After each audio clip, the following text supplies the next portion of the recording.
afternoon.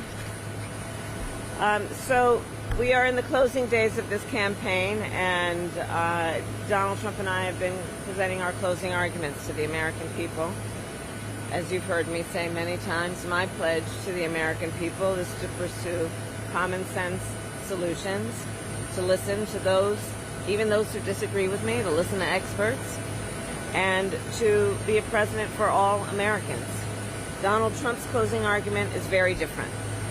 He pits Americans against one another. He spends full time having Americans point their fingers at one another, and he spends a considerable amount of time plotting his revenge on his political opponents. As of last night, just to add more, he has indicated that the person who would be in charge of health care for the American people is someone who has routinely promoted junk science and crazy conspiracy theories, who once expressed support for a national abortion ban, and who is the exact last person in America who should be setting health care policy for America's families and children. And then, even worse, he has increased his violent rhetoric, Donald Trump has, about political opponents, and in great detail, suggested rifles should be trained on former Representative Liz Cheney. This must be disqualifying. Anyone who wants to be president of the United States who uses that kind of violent rhetoric is clearly disqualified and unqualified to be president. Representative Cheney is a true patriot who has shown extraordinary courage in putting country above party. Trump is increasingly, however, someone who considers his political opponents the enemy, is permanently out for revenge, and is increasingly unstable and unhinged. His enemies list has grown longer, his rhetoric has grown more extreme, and he is even less focused than before on the needs and the concerns and the challenges facing the American people. I have also thought a lot about what this means in terms of our standing in the world. As Vice President, I have represented the United States of America around the world. And what I know is that when we walk in those rooms representing the United States of America, we have the earned and self-appointed authority to then talk about the importance of democracy, the importance of rule of law.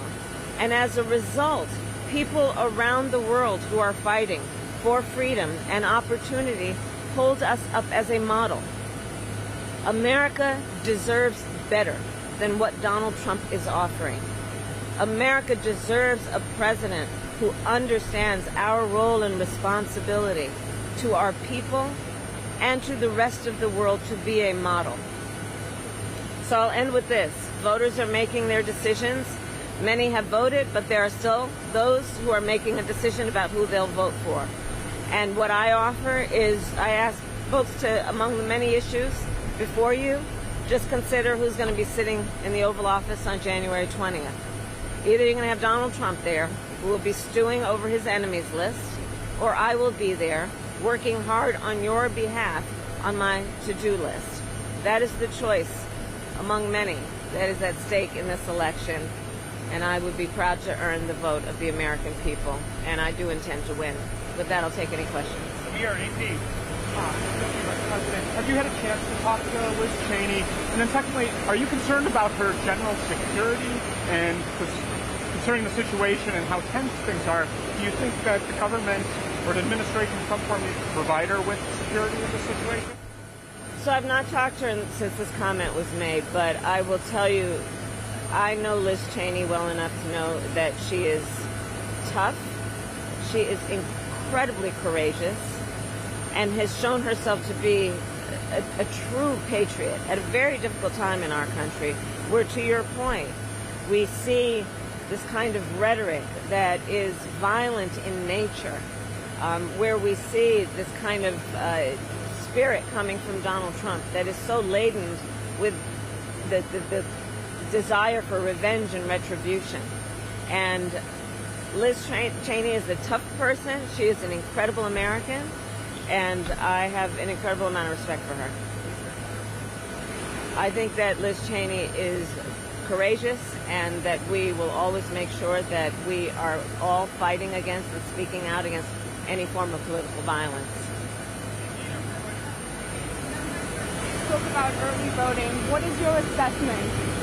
What is the data that you are seeing across the battleground?